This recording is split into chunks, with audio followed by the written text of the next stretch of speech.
Well, welcome to another Friday night. I want to start a new series on our nervous system. And there's been a lot of really good work done on the nervous system, especially in the last number of years, as it's really become one of the key pieces to understand if we want to understand trauma correctly. And Steve Porges with polyvagal theory and Deb Dana and many others have really helped us. If you were just beginning on the road of recovery for your own trauma that, let's say, you're just beginning to understand, I would really want you to understand the nervous system, because to me, it's as you begin to understand your nervous system, then all of a sudden you get amazing insights into how the trauma affected you and why you responded the way you do and still do to this day. And then you also get tremendous insight into how to heal. So to me, it's a central key piece in understanding trauma. One of the things that we've seen over the last number of years is that trauma affects every part of our body, our brain, our immune system. It affects how we cope. It affects relationships. It affects our core beliefs, our subconscious default settings. But what I want you to understand is the reason it affects all of those areas is because of how it affects our nervous system. So it's the nervous system that is the key piece in really getting a clear picture of what is happening with trauma. But what I want to say right up front is what is the beautiful thing to me about understanding the nervous system is that its commitment has always been to protect you. It is better than anything else that we know of in detecting danger and protecting you. It cares about you. It wants the best for you. So when you were a child, it was doing things to protect you with the only options that it had. And you might be experiencing problems now because those were maladaptations back then. But its design has always been to protect you. So if you want a really simple definition of trauma, what we've come to understand, it's not just the events that are happening around you, because those events can happen to other people and they're not traumatized. Trauma is what's happening in your nervous system because of those events. And if your nervous system feels overwhelmed, if it feels those events are too much, then it goes to a trauma response. Then it can be traumatized. So the nervous system becomes just a key piece. Now, we've talked about this before, so let me just summarize the basics in understanding your nervous system. So your nervous system basically has two parts, your sympathetic nervous system and your parasympathetic. They work together. The one's your energy production, and then the other is your rest, restore, heal. And when those two are working together in balance, then you are healthy. So what we have come to understand is that those can only work in balance when certain conditions are met. And if those conditions are met, then those two begin to do other things to try to protect you. So there's three different states that your nervous system can be in depending on if you feel safe, if you're with safe people where you can connect. So let me outline those very quickly. So first, there's the ventral vagal state, which is the ideal state, the social engagement state called tend and befriend. This is where you feel safe, where you can connect with safe people. So you're not on guard, you're not alert, you're not feeling in danger, there's no fear happening, there's not this stress that's causing you to begin to get antsy, but you're in this very secure, safe place. That is now when your sympathetic and your parasympathetic can work in balance. You can go to work in the morning, produce, come home, rest, you can connect with other people. This is when you are fully human, you're able to experience connection, you experience true joy and happiness, your brain works at its maximum capacity, you experience all the human emotions. You can be authentic and vulnerable. This is the state where your body heals itself. So this is the ideal state. This is where we would love to be all the time. But we can't, because things are happening in our world. Things are happening in relationship that are sometimes dangerous.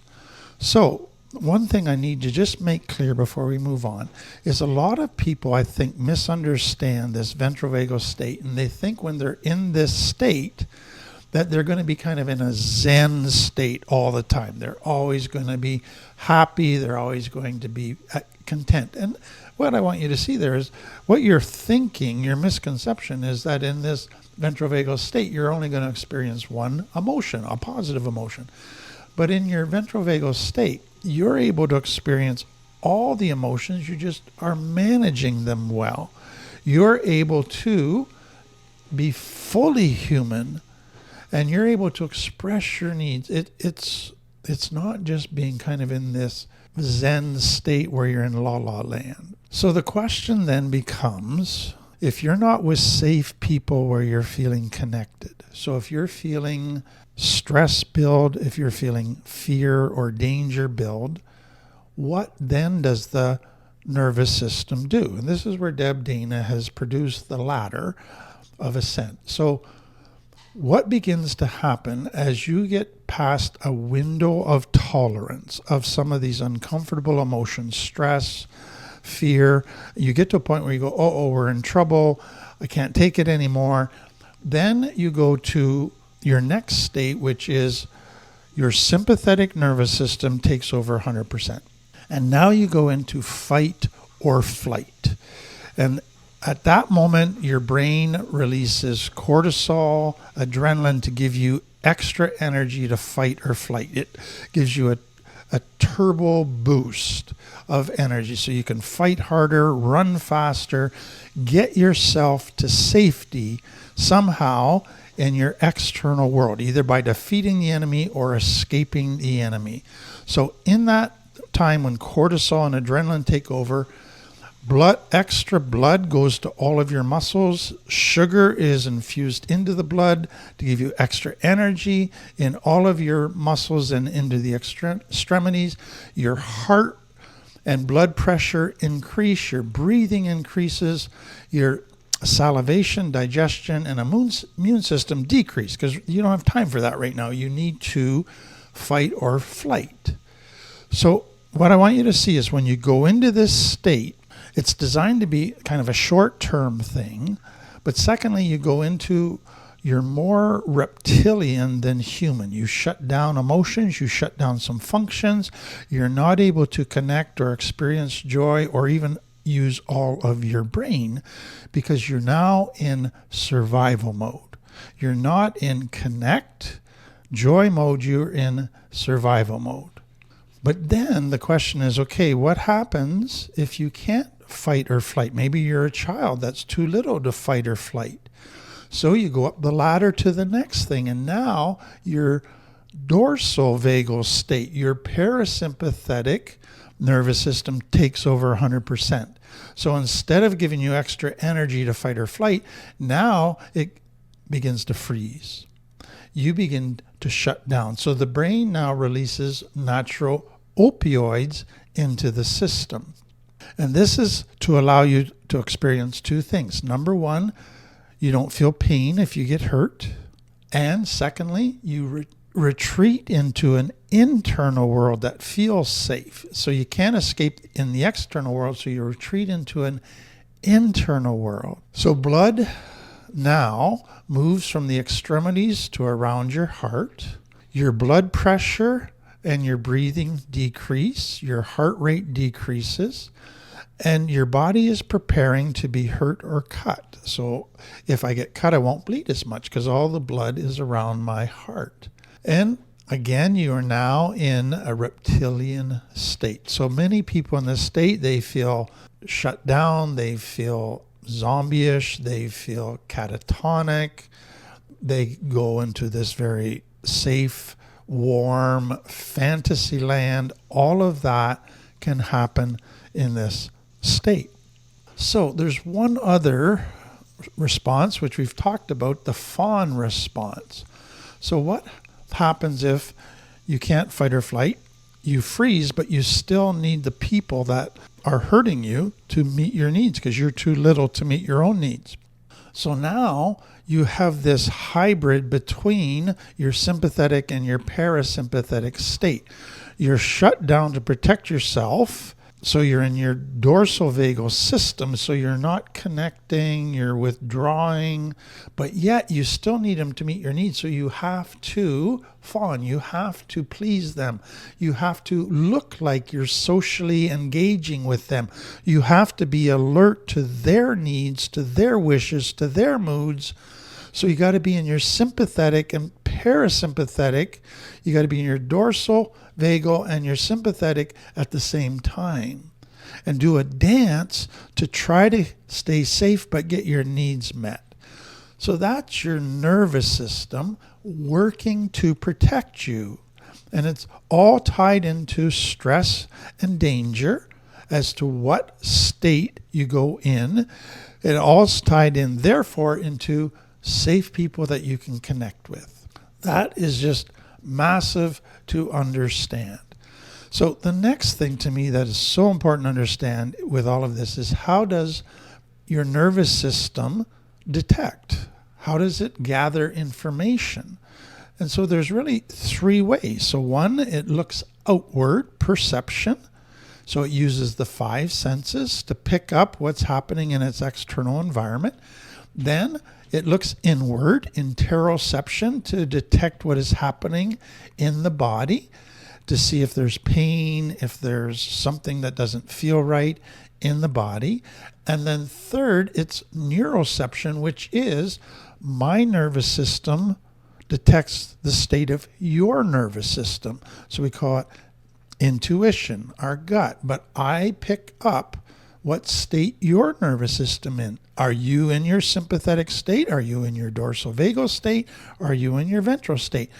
I can sense that. I can pick it up. There's another piece here that I think is fascinating. There's a word called prosody. And prosody has to do with the vagus nerve and communication. And what it basically is understanding is it refers to the tone of the voice, the emotional music of the voice. So it's not what you say to me so much as how you say it to me.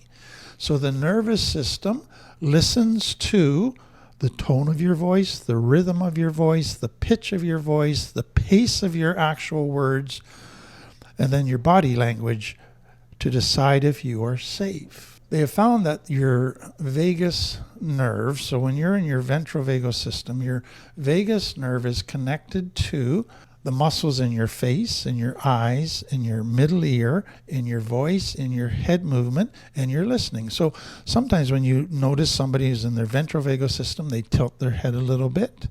Their face is relaxed. Their voice has a very soothing timbre. Their eyes are very at peace. That's all connected to whether you're in your ventral vagal state. And so we pick that up in each other.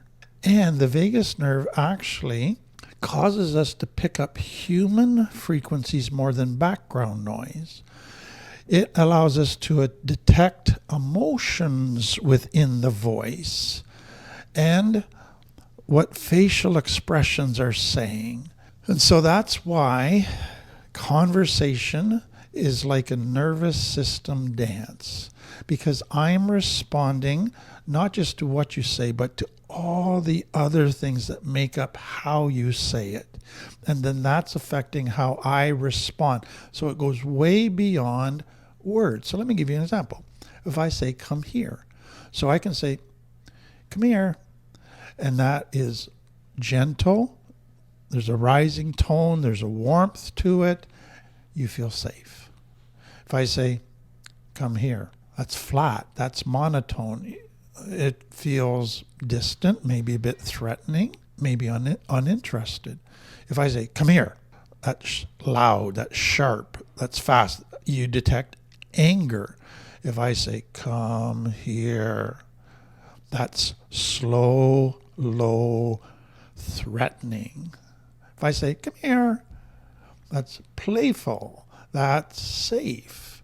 So I've said the same words, but you picked up all the different ways I could say it, and each one conveyed a different message to your nervous system about safety, and each one created a different reaction in your nervous system. So I want to do one other thing today. What we have understood is when you're in your ventral vagal system, in that safe, connected place, you're functioning mainly out of the cortex of your brain. You're aware of all the other pieces of your brain. They're all giving you information, but the cortex is in charge. But when you go to your sympathetic state or your dorsal vagal state, survival modes, you are fear, stress. So you're going into your limbic brain. So your limbic brain is taking over and shutting your cortex down. But what we also know is that those emotions are now in your brain that are negative, that are scary. And so your brain will create a story to match the emotions you feel. The story isn't based necessarily on the facts. The story is based on what you're feeling. So we now call it emotional reasoning. So Deb Dane has come up with 3 questions to ask that help us begin to understand the stories we tell ourselves depending on what nervous system state we're in. So when we're in our ventral vagal state, what do I think of myself? So I'm in that content, I feel loved, I feel connected, I feel safe. I think of myself in positive terms. I think of myself as worthy of love, of capable, of being enough.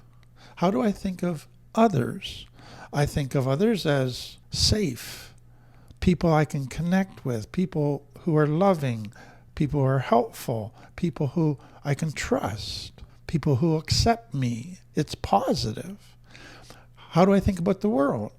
I think of the world as safe enough right now that I can manage it, full of possibilities, full of opportunities, manageable. So the overall experience when I'm in my ventral vagal state is I have curiosity about the world, about others, about myself. I have compassion for myself, for others, for the world. I'm creative. I'm open. I'm able to engage others. I'm at peace. There's contentment. So all positive emotions, all positive attitudes. So that's the first one. But what happens when I'm in my sympathetic state? How do I look at myself? What do I believe about myself? I believe that I have a right to be angry. I am right in this situation, so there's a self-righteousness. I am under attack. I am feeling very stressed. I am feeling not enough right now. I am feeling the victim of unjust circumstances. I am feeling in danger. I am feeling the need to be aggressive and that I must defend myself or prove that I'm good enough. So all of a sudden there's a different thinking. I'm telling a different story to myself. There's a lot of negative, inadequate, or self-righteous stuff there. What do I think about others when I'm in my sympathetic state? I think they're the enemy. They don't understand me or care about me. They're selfish. They're wrong. They're hurtful. They're too demanding. They're threatening. They're in the way. They're competition.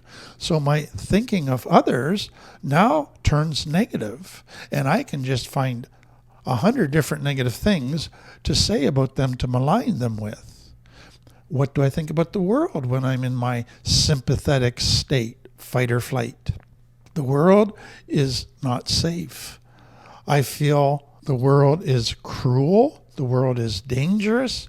The world is something I must either fight against or escape from because it's bad. So again, that's gone negative. So you see, the overall experience now is quite negative.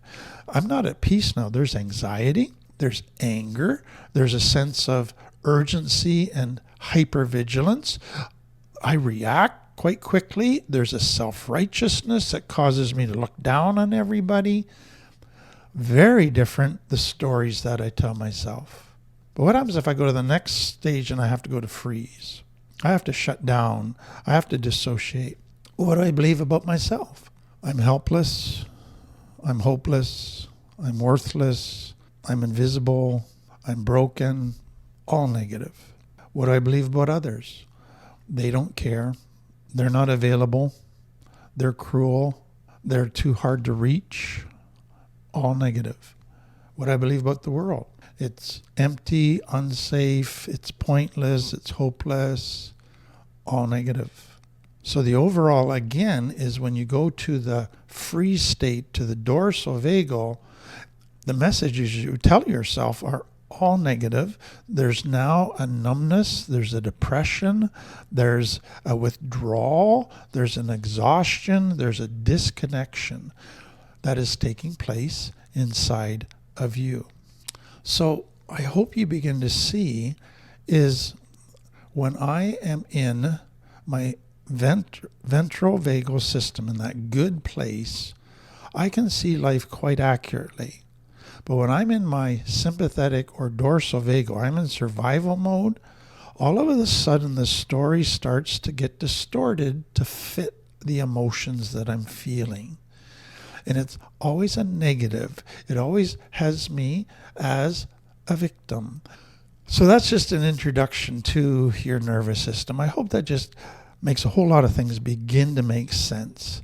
Next week, we're going to develop it further, and I hope you'll just stay with us as we explore this fascinating and important topic.